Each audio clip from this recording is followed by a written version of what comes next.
Right, welcome everyone. Thank you for joining us today. My name's Courtney. I'm the project manager for the course, and I'm glad that you all could make it here. So before we get started, I want to remind you all of a few things.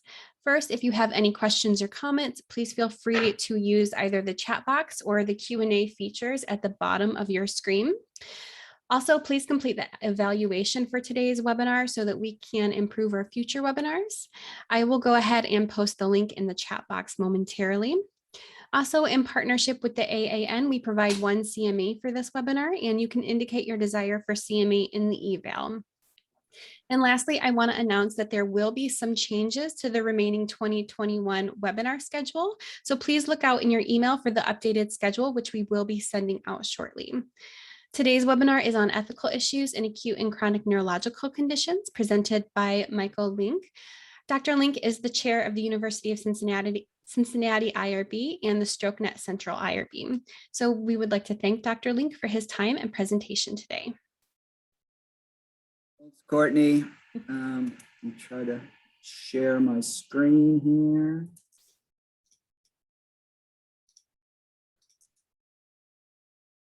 That work? Wonderful, we can see it. Thank you for having me. Will emailed me a week or so ago to remind me this has been on my schedule for a year. It was still there, so that's one good thing about Outlook anyway. It does keep track of things. I put together this presentation, but we don't need to stick with it, so go ahead and ask questions along the way, and if we don't get through it, we don't get through it. It's just a good starting point, I thought. So this paper came out earlier this year, I think it was, or late last year, and we discussed it at one of our StrokeNet meetings, since it was, sorry, I'll go to next. There we go. So this position statement from the American Academy of Neurology on their thoughts on ethical issues in clinical research.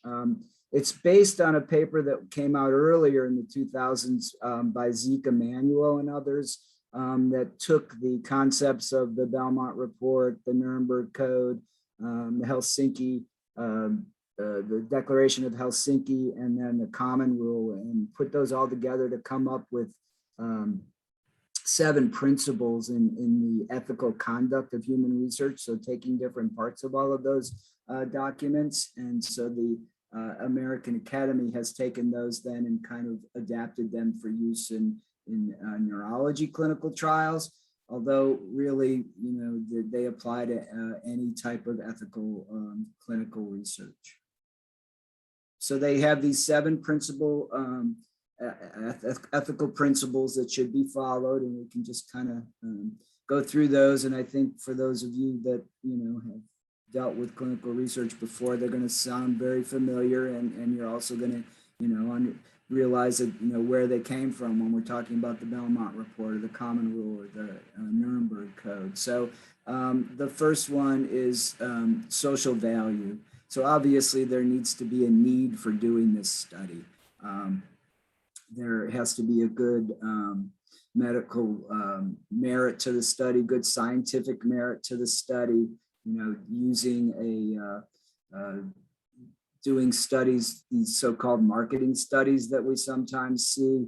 They may not be as ethical as doing a full phase 3 clinical trial. The phase 4 trials sometimes, I think, where they're using approved studies, there have been some thoughts that they're really just trying to get people to start to use that new drug, and that really wouldn't be considered a type of study that the American Academy would think would be ethical, but they still get done. And then the scientific validity. So there needs to be a good protocol. There needs to be a scientific method, hypotheses, specific aims. This is really critical to having an ethical study, and making sure that there's a good basis for how the arms are chosen and designed. And so the scientific validity of a study really is related to the ethics of the study. Fair participant selection comes right out of the Belmont report, and making sure that there's a rationale of why you're enrolling the population you're enrolling. You're not doing a biased enrollment.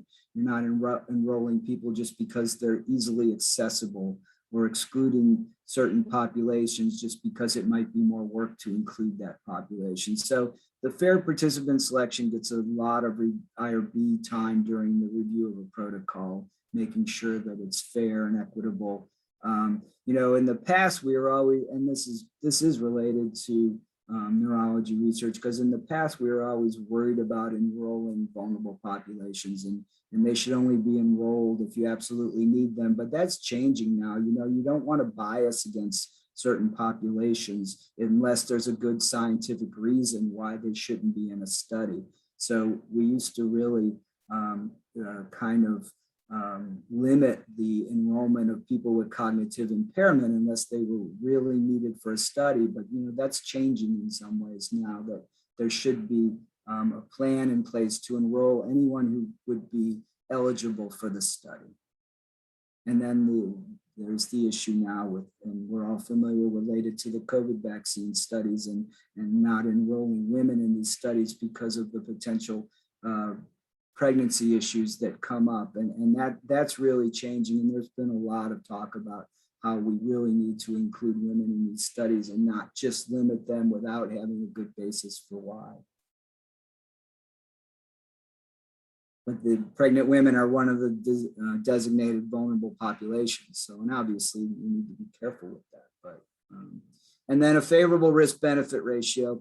You know, this is another big part of an IRB review and approval process. You know, you want to minimize the risks and increase and have the best potential benefits you have. But there are obviously studies where there may be more than minimal risk and no potential benefit, no potential direct benefits. And those are tricky to review. I know some institutions, including the University of Cincinnati, although we just revised it, we really didn't allow studies with allow enrollment of cognitively impaired patients in studies that had no direct benefit. And then through discussions with our emergency medicine and neurology department, we've revised that now. But it is common at institutions not to allow to enroll cognitively impaired persons into studies with no direct benefit. So, you know, if there's no direct benefit, then there really needs to be a great potential social benefit, medical benefits. Those are tricky studies that are more than minimal risk with no direct benefit to the patient in the study. And then independent review. So, you know, which in the United States is reviewed by an institutional review board. Some of you that are, all of you that are in the clinical research field know that the IRB review in the United States is undergoing a major overhaul with this move to single IRB review of multi-site studies. So we have lots of central IRBs, as Courtney said.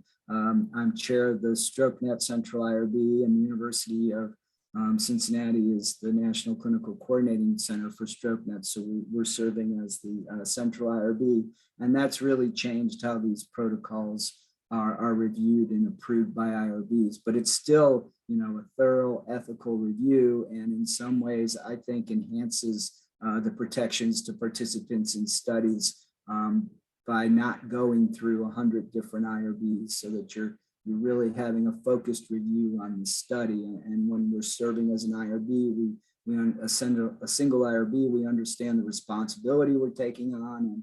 And so but that movement to single IRB review is a big change in how studies are reviewed.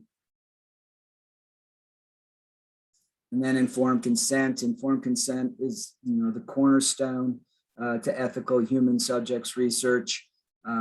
It needs to be complete. It needs to be understandable. It has to be obtained with no undue influence or coercion. So all of those things get reviewed by the IRB. standard IRB line is informed consent is more than just a document, it's a process, and that process needs to be understood by the IRB. But when it comes down to it, it's the investigators in the room with the potential participant doing it, and investigators understand the importance of making sure participants are providing a true informed consent.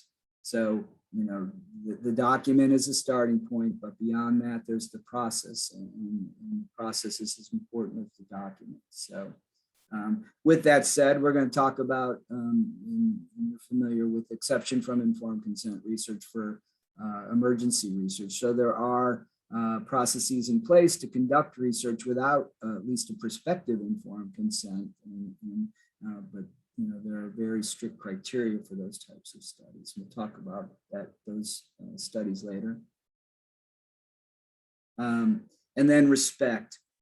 So this gets shown in the consent process. It gets shown during the study. Respecting the privacy of patients, making sure that they're treated with dignity. They're kept informed of changes during the study. They're a partner in this process.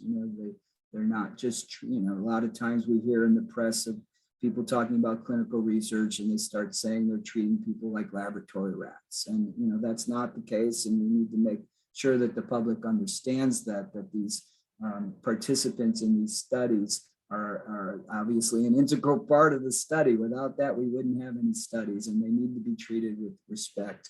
And that making sure that they're provided with the appropriate information, thinking things through before a study begins for potential issues that may come up with a study, and try to be able to respond to those and provide people with information on what may happen and how those types of issues would be handled.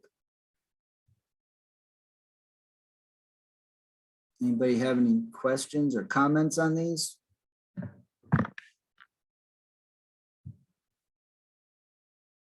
Nothing in the chat so far.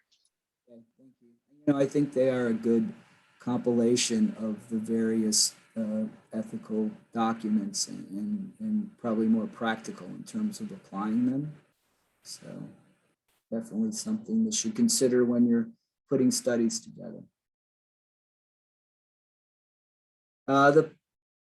The Academy also talked about historical concerns with ethical research, and they had these 3 areas they talked about. We'll briefly talk about IRB review and equitable research participant inclusion, but I think the cognitive impairment concern is something that is obviously directly related to this group. So IRB review, they encourage the use of single IRB. I already talked about it a little bit, but it's mandated by the NIH. So any NIH funded studies that are multi-site need to have a single IRB. It's also now required by the Common Rule, by the revised Common Rule. So this movement, it's here and it's going on. And there's such as the University of Cincinnati serving as a stroke net central IRB. There are academic medical centers serving as a single IRBs, but then there's this also this whole world of commercial IRBs, independent IRBs, and those are really becoming prevalent even in review of federally funded research. So there are a number of them. There's a couple really big ones. I've been involved with some of them, and I've been impressed with their reviews. I think they do a thorough job. They get good people. There have been some issues with commercial IRB review in the past, but overall, I think it's a good process.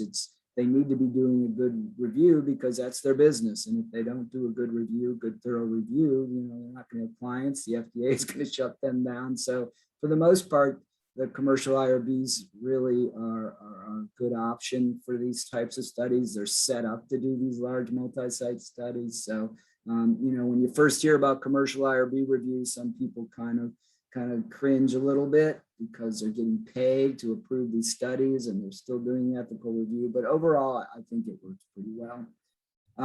Reducing review of low risk studies. So we have, and we can talk about that a little bit later too, but there's this concept of no more than or no greater than minimal risk, and what is minimal risk, and do minimal risk studies need the same level of review as a full clinical trial? So, and then there are some studies that have been determined by the revised clinical rule to be exempt, and that was kind of mostly social behavioral research, because the common rule applies to any human subjects, federally funded human subjects research. And so there were issues with applying the previous common rule that was designed for medical studies to social behavioral research, and we drove social behavioral researchers crazy. And so they've revised that, and they've exempted some types of personal history studies and survey studies and those types of things to be exempt from the common rule requirements.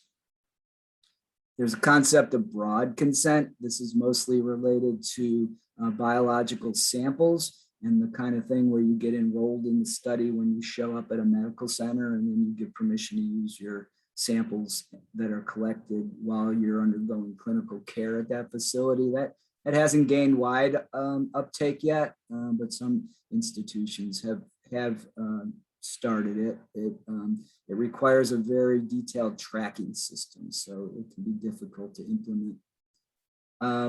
They support this idea of a consistent IRB review, and that's one of the things a single IRB has led to, is that you're getting a single review of a study.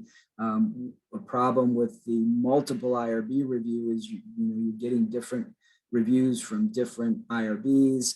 There's regulations, but then there's guidance, and how institutions implement that guidance varies. So they're supporting this idea of using these checklists so that you're having a consistent review of the studies. And then this was kind of interesting, to encourage a mechanism for appeal. And I think most IRB chairs are willing to talk to investigators and try to work through things. I mean, we rarely, just don't approve a protocol. I mean, there are ways to make it approvable, and so we talk with people, and we can work things through. And the IRBs are not unfailable, and if we misunderstood something, I think it can be reconsidered. So I think most IRBs function that way also. So there should be a dialogue, and that's, I've been doing this a long time. I've been with the IRB for almost 25 years, and that's the biggest change I've seen over this time, is that there is a dialogue. It's more of a working relationship instead of this antagonistic relationship of the IRB with investigators. And that I think if we would have continued along that antagonistic route, I still wouldn't be here. So, one of the best parts of my job as IRB chair is working with investigators to develop protocols that are ethical and can meet the approval requirements. And the next one is this equitable selection of research participants. And we've talked about that a bit, but this idea of making sure that you're including as many people as you can in the study, that you're analyzing the study within these subgroups. That's important. And for NIH funded studies, that's part of your grant application. So I think it's just something to remember when you're designing protocols, to make sure that you're enrolling a wide enough part of your population as you can. And then this is a big issue in neurology research and in emergency medicine research. But there's the idea of being able to enroll people with cognitive impairment. And there's, you guys are much more familiar with the medical part of this than I am, but temporary or permanent cognitive impairment, and how does that work? And if someone regains their ability to understand the consent process, going back and reconsenting people. How do you determine whether or not someone's impaired and not able to give consent? In the stroke world, you get into issues with patients with aphasia, and are they really cognitively impaired, or how can you verify that they understand what you're telling them? What screening instruments you're going to use to determine whether or not someone's capable of providing informed consent. I think realistically, a lot of times it's a conversation that people have, and sure, you can do some of those screening instruments, but you really need to be able to understand the person you're talking to determine whether or not they understand the process. And just because they say they do doesn't, we all know, doesn't mean they really do. And so, having a good process in place for determining whether or not someone is able to provide informed consent. Now, in the paper, they thought that this should actually be confirmed by another person then, by a qualified, they say by a qualified clinician. I don't know how often that actually happens in practice, but it might be a good idea to think about at least. But really being able to then, go ahead. Yep. Yeah, Dr. Link, we had a question about this in terms of the assent versus the consent process. And I want to call on Mackenzie Dean, who's one of my research project managers, to ask the question, if that's okay, if Mackenzie can unmute herself. Thanks. Yeah. Hi, yeah, thank you. So we Getting an echo. Go ahead. I think you're muted, Mackenzie. sorry. There you go. Yeah. So we're beginning a study in assisted living facilities. You're still you must have some other sound playing the webinar in the background, because it's still echoing. Try one more time.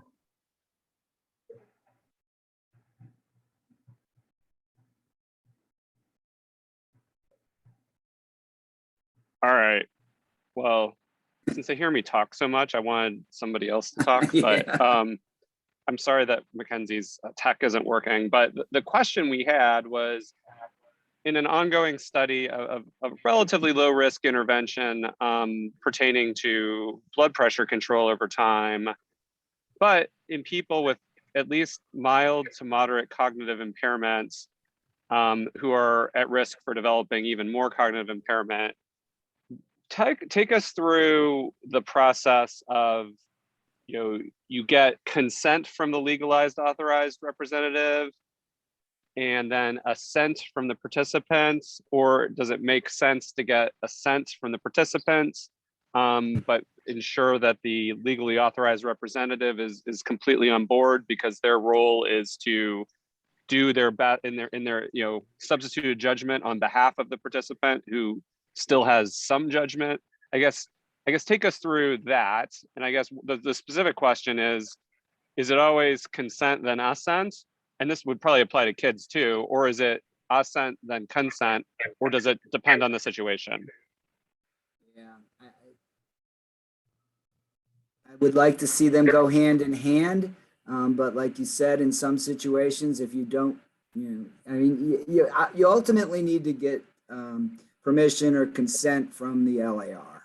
So if you don't get that, and the person's cognitively impaired and can't understand the study, you can't enroll that person. So, however, in studies where assent is required, not every study, assent isn't required for every study, for kids or adults, depending on the situation. So in that case, you still want to present the study as best as you can to the patient or the potential participant, but their assent may not be required. So it seems to me like it should really go hand in hand. It would be best to have the LAR and the participant in the same discussion.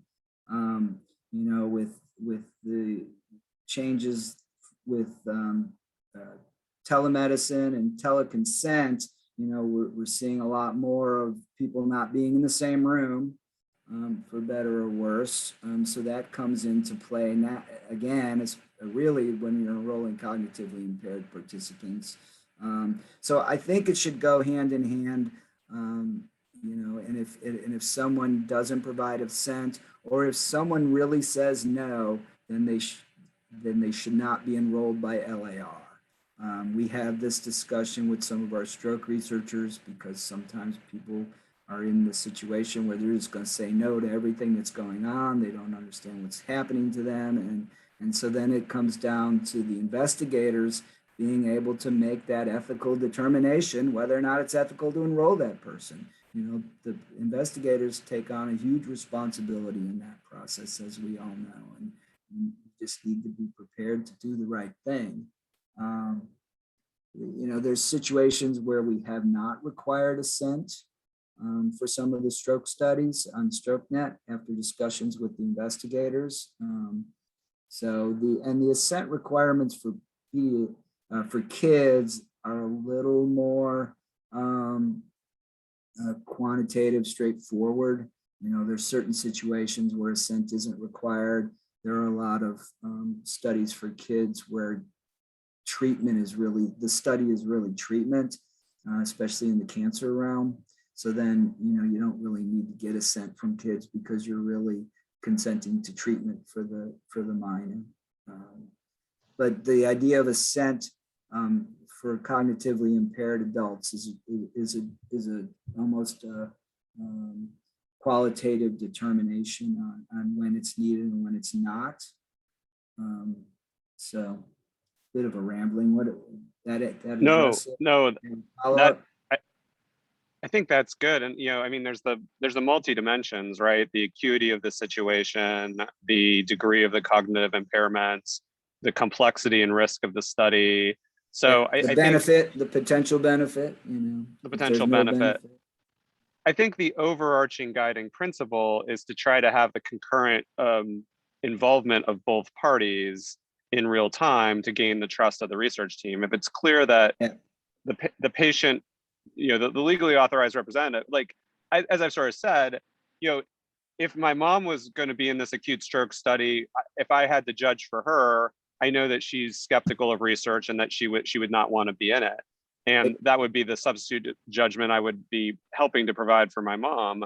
Whereas my dad is very interested in research and would want to be in. So I would, you know, but not everybody's had those sort of nuanced discussions with their the people they may end up being an LAR for. But I do think in acute stroke research, because of the acuity of the timing, we've definitely come to an approach of either the deficit is so profound or the deficit is so overwhelming that we err on the side of getting the legally authorized representative to be the consenter when we believe there's acute loss of decisional capacity, and then but having the patient on board and understand, you know, having them understand the process as much as they can, knowing that they're aphasic and their response may be, they may say whatever, so that there's not a formal assent script, because the acute language problem kind of, you know, sort of precludes it. But yeah, I mean, it can be very interesting. But I think in the McKenzie case, it's a little bit more sort of process based, but I think having the process involve both people at the same time, and, you know, it's a matter of who's inking what form at what point, or which conversation's happening when. It should be a holistic approach that's really explaining the key risks, benefits, and procedures to both parties, and then ensuring that you've done all of the legally required aspects and ethically required aspects of consent with the LAR, because that ultimately is the person who has the decision to decide about the research. Right. Yeah. And then the issue with ongoing capacity to provide consent, and how do you evaluate that? And you know, but it all, I think the idea of making sure that you have a plan for dealing with it, especially when it's expected that someone might become cognitively impaired while on the study. That's what we look at from the IRB side, is if it's a possibility, you should have a plan for dealing with it. And if a person loses the capacity to provide informed consent, then you need to get LAR, or it's not ethical to leave that person in the study. Although I have had arguments from investigators telling me, but that person wanted to be in the study when they first signed up. but they still would not, if they can't understand the study anymore, then, looking at this slide, understanding is a huge part of an ethical informed consent and making sure the person is able to understand. Yeah, no, that's a really tough one, right? Like Yeah, the person yeah. whose personality changes routine, very abruptly and is very negative. Whereas, this would be my dad having, dementia and becoming an angry person. And after I had enrolled him, knowing that would have been his wishes before all of that personality Yes. change. Yeah, those are tough ones.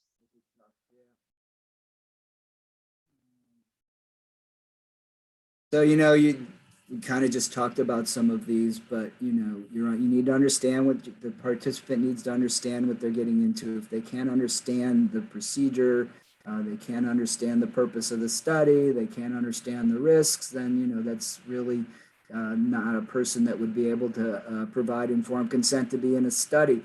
Usually, and the other thing I usually mention when I'm having these discussions, and our coordinators know this, if you give someone the consent form, you start to tell them about it, and they sign it and hand it back to you and say they don't want to read it, then you shouldn't enroll that person in the study because they have not understood the study. There needs to be a process in place to try to get them to understand the study as best you can.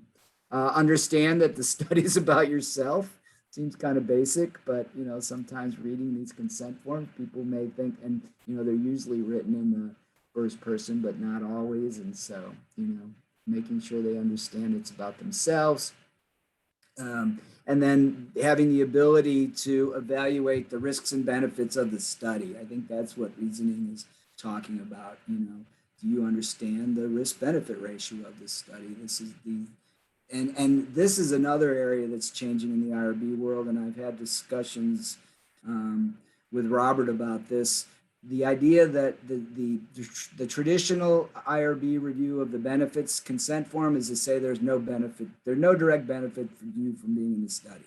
But that's changing because there is a potential benefit, and the hard part is explaining it. And so it was always easier just to say there is no direct benefit to you, but there is. So that's changing in terms of consent forms and trying to explain in fair terms what the potential benefit is. But being able to understand that is something that people with cognitive problems have issues with understanding. And then being able to say, yes, I want to be in this study. And that comes into can be problematic, as we just discussed, with certain patient populations. So these are the things that the paper talks about in terms of the capacity for consent that you should be evaluating when enrolling potentially cognitive impaired people in studies.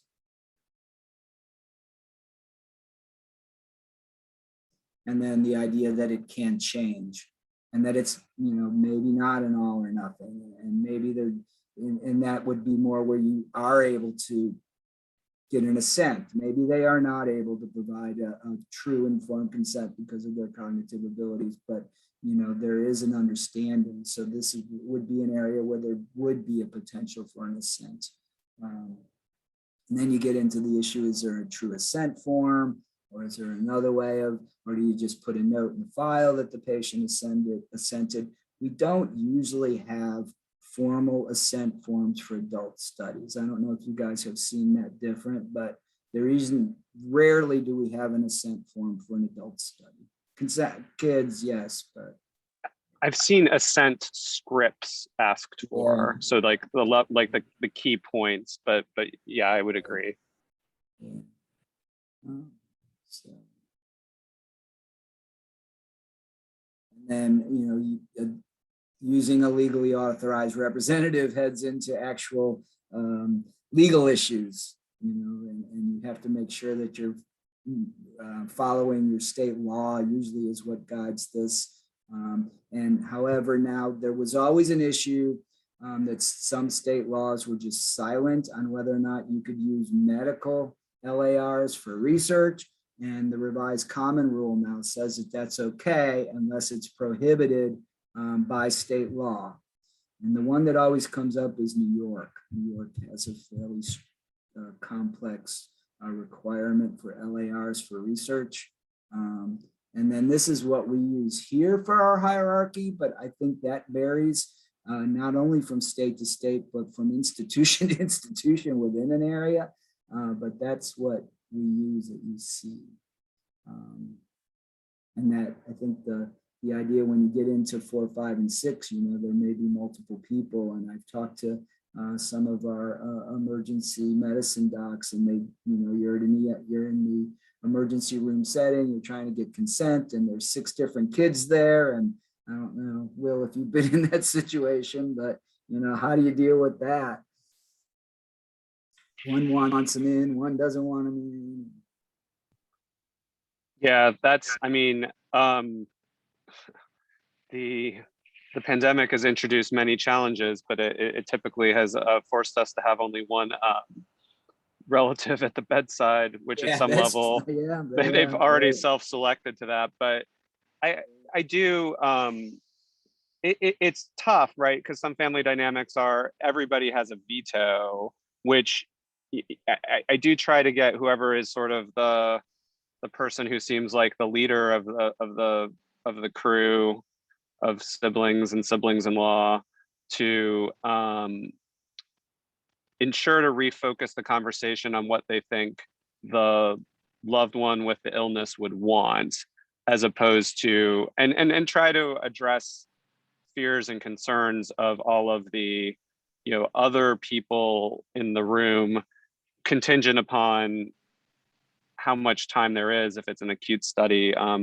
Sometimes if, you know, if it's going to be something that's going to lead to persistent family conflict over this decision, and it's a acute stroke study where we need to get this wrapped up in 10-15 minutes, you know, obviously a default would be research is important, but from an altruistic perspective, causing some family disagreement, it may not be worth it if you can't get people comfortable with the decision in that rapid amount of time. I think the more challenging thing is sometimes if it's an EFIC study and some other LAR comes along who's higher on the hierarchy, who doesn't like the decision of the first LAR, and then that unfortunately leads to a potential withdrawal when, and then there's even the weirder cases where in a couple more days, the patient's going to resume capacity themselves. So, and it's really just follow-up procedures because the interventions have been given really upfront. So there's a lot of twists and turns potentially.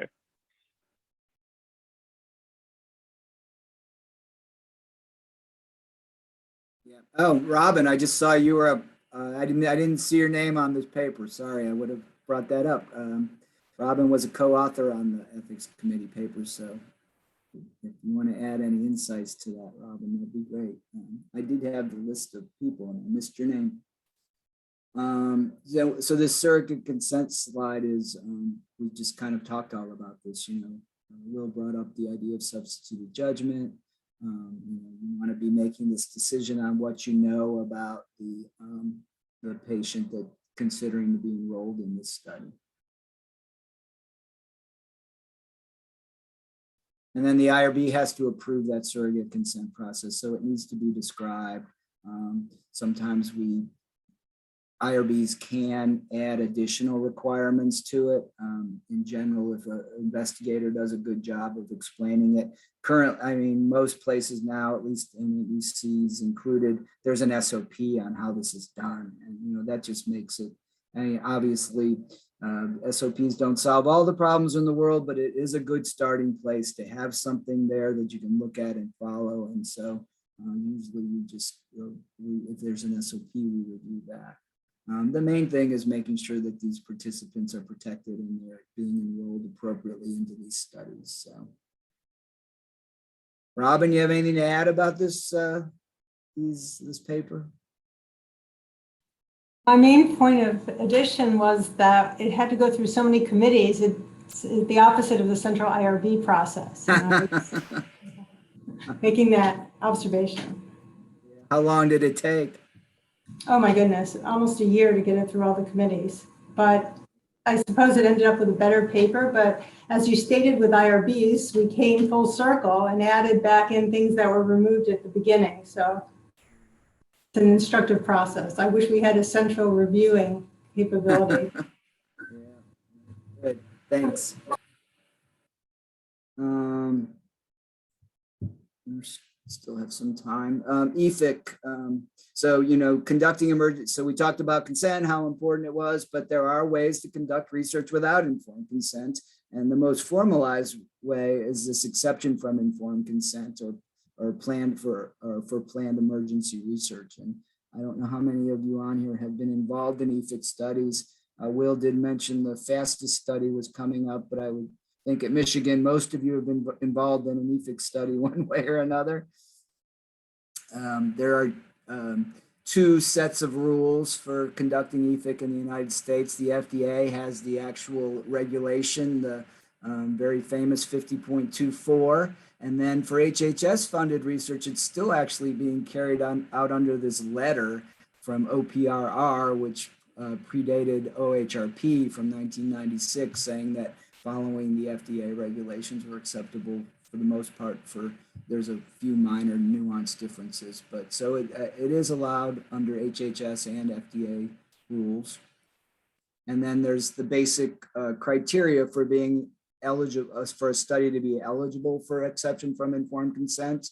And there's a lot of discussion now, and Robert's leading this discussion actually on how to interpret these criteria and can they be broadened, because there are certain situations that don't currently strictly fit the EFIC criteria, but it might be better to do the study under EFIC. The question comes up, as Will's talking about trying to get informed consent from an LAR or a patient in an emergency setting. You've got a short amount of time to do it. And yeah, it might be able to be done, but would it be better to go through the EFIC pathway where there is a really structured vetting of these studies to make sure they're done appropriately? So like the first one, life-threatening, that's traditionally been taken to be immediately life-threatening, but could that be expanded to, potentially life-threatening? So that's getting a lot of discussion now. And I guess I would just sort of, as probably people from StrokeNet are aware, I mean, we did have an application that was unfunded for a pre-hospital neuroprotection trial that involved EFIC as its primary sort of consent paradigm. Because of these issues, how do you assess whether the patient has decisional capacity so quickly? There is a fundamental tension between moving them to a place where they can do reperfusion and sort of sitting in place to start the protective, the potential neuroprotectant.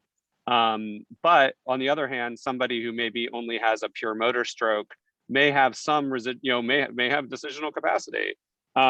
So a process by which there is a brief assent with, under EFIC, but with a process of brief assent for people or interested bystanders to opt into the research process, or at least be allowed to opt out, was something that at least the FDA allowed to go through. I mean, the protocol got FDA approved. We just didn't get funding from peer review and NIH. So it seems like those arguments, if people tell you that the FDA will never accept those arguments, it's important to work with the FDA and think constructively about what protects the patients the best, and what is most ethical, and what we would want our family members to be faced with in these situations. Because we in certain conditions, you're right, that maybe there's not many treatments for TBI, so the ethical sort of construct is different. But we have a lot of people with a lot of disability from stroke, so the ability to get early neuroprotection in a way that isn't delaying the evidence-based therapies could also be very important, because we have more outcomes we need to improve in that space. So anyway, I think I'm pretty long-winded here too, because I feel pretty strongly about this as the tension between treating somebody quickly in the reperfusion space and learning about new treatments. There is a balance there, and I think we may have things that we want to compare to TPA, but it can be very hard unless they're add-ons to do a head-to-head comparison without EFIC. because we want to treat people so quickly. So I think there are, I think these conversations are good, and I think there's a lot that can be done in the future to try to learn, even if it's going to be hard to learn, because it's important, because these diseases are time sensitive. Yeah, and then, you know, talking to you know, some of the people that were involved in actually developing these, they didn't think that the original intent was to make them as strict as they've now developed, but you know, they've done that because this is really going out on a limb and enrolling people in studies without their informed consent. So I think as we move forward, and we went through a phase after the original, there was a real problem with one of the first ones with the blood substitute, which was probably before most of the people on this call's time, but that really led to not many of these studies being done. And then I think, as Robin just pointed out, Rampart really brought these back to the forefront because it was done so well. There were no major issues. It resulted in really good findings. And so, you know, now we're seeing a lot of them, and maybe the idea of expanding the criteria and would still be ethical and allow some of these important studies to be done. So I don't think we need to go through each one of these criteria. You guys are all pretty familiar with that. But you know, you do have to try to get consent from someone before enrolling them through EFIC or through an LAR. And there's this idea of the therapeutic window that needs to be described in the protocol of a period of time which you need to administer this treatment in order to get the most scientific value out of the study. So during that window, you need to be trying to get informed consent from someone, and then either the person or the LAR. And then afterwards, you have to go back and get consent from the LAR or the person as soon as possible. And at that point, they could discontinue the study. Any data collected up to that point would stay in the study. And then if the person regained, as we talked about, you know, if they regain capacity, they should provide their own informed consent. The other thing to remember is if the participant dies while on the study before the informed consent, there needs to be a notification of the family or the LAR that the person was in a study, which is tricky, but does need to be done and happens on these studies.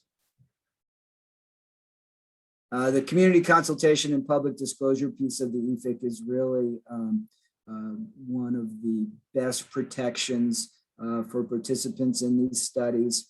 It's very involved, it's complicated, it takes a lot of work and effort.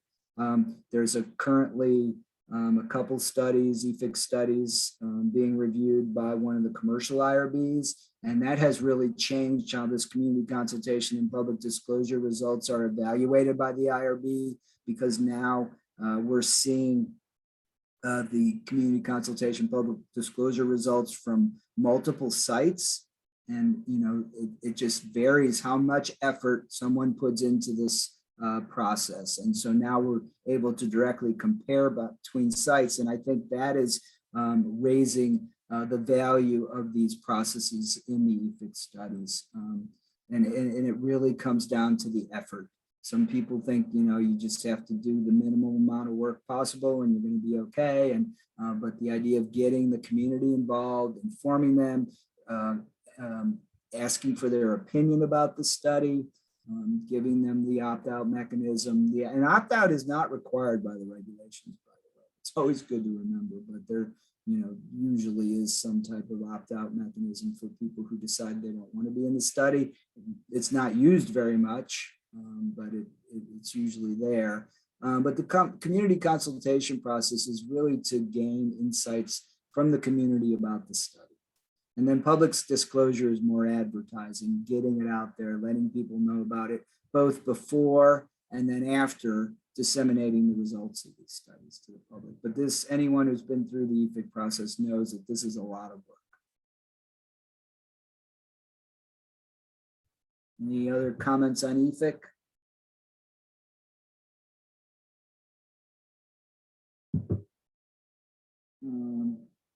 we have a few more minutes. Anyone have questions about anything, or I can talk a little bit about this. I kind of threw it on there because, you know, there you can get waiver of informed consent for studies that involve no more than minimal risk. So and that's the other. Is that Go fully ahead. waiver of informed consent, or is it a waiver of documentation and signatures? This would be waiver of informed consent.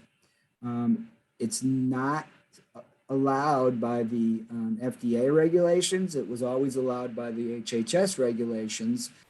However, in the 21st Century Cures Act, the FDA basically agreed to use the HHS criteria for waiver of informed consent. They haven't revised the regulations yet, but they're allowing it.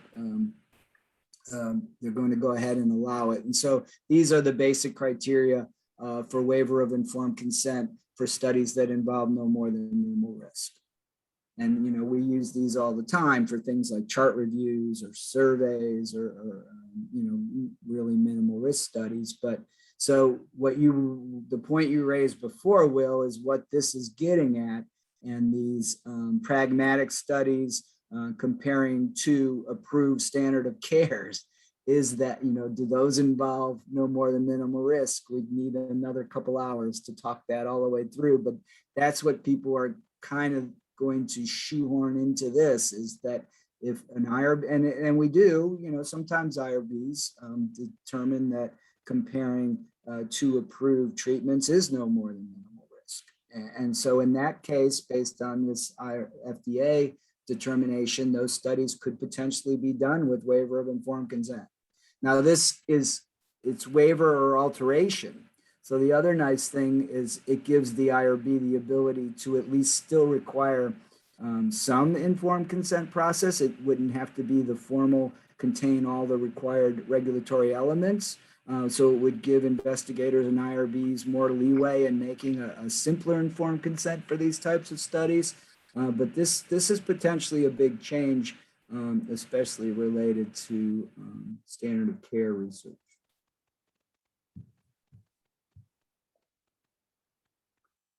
Right. I mean, it does seem like it's important to, just from the overarching ethical principles, that if you are prospectively assigning somebody to two things and you sort of know about it, you ought to be telling them that they're involved in research. Whereas if it's some large health system thing, like in the VA, comparing chlorthalidone to hydrochlorothiazide, you probably don't have a strong preference as to which type of diuretic you're being prescribed, so that it may not be practical to tell all those people, like, hey, we're checking these two things out. This is your free diuretic this month. So I think that there's a lot of things that this could potentially help with. So that's, but I think you still have to stick to the basics and respect people, respect their autonomy and all that. You need to be really careful these days, or public citizen will come after you and, you know, criticize post fact or study that got vetted by a number of different boards along the way. There is a lot of guidance out here on looking at the risks of these studies, and the UCIRB, when we're reviewing them, one of the things we look at is the difference in the risks between the arms. So are there different risks, and, you know, and that could move it out of the no more than minimal risk. But then the other issue related to that, you know, this is the definition of minimal risk, and, you know, you can just see how much interpretation there is in this minimal risk definition, and so, you know, that's it's really tough, right? Like, everyday life, people have strokes in everyday life.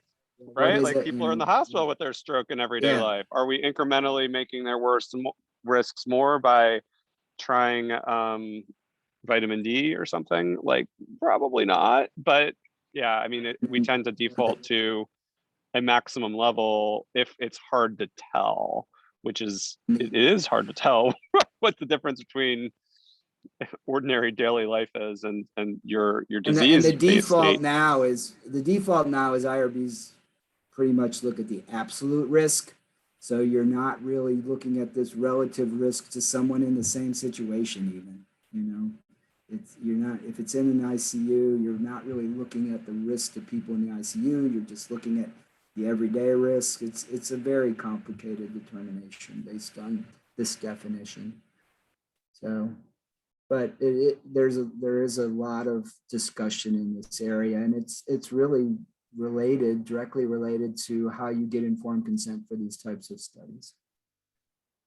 Well, this has just been really great, and I think really informative. And I know if anybody else has any questions they want to put into either the Q&A or the chat, I'll just filibuster here for a minute or two. But I do also want to be sensitive to Dr. Linke's time and the time of everybody else who may have something else they need to do at 1 o'clock, because we do have such packed schedules these days with virtual meetings. So I guess, Courtney, did you want to give any sort of closing statements and reminders? And then if anything pops up in the chat, we'll see if we have time to do it. But otherwise, we'll move towards adjournment. Sounds good. Just for those of you who arrived after my announcement, there will be some changes to the 2021 webinar schedule. So that announcement will be sent out either later today or tomorrow. So please look out in your email for that.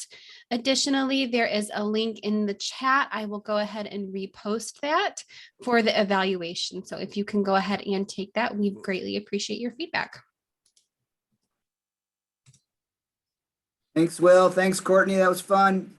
Thank you so anybody much. has questions, feel free to reach Thank you, out, Mike. email me or call me. See you, Will. Would like that, yeah, have you back at some point. You know, again, long lag here, but really glad you could make it. And glad it was still on my calendar. Yeah, and we reminded you. So, all right. Thank you, everybody, and have a good rest of your afternoon. Bye. Bye, everyone.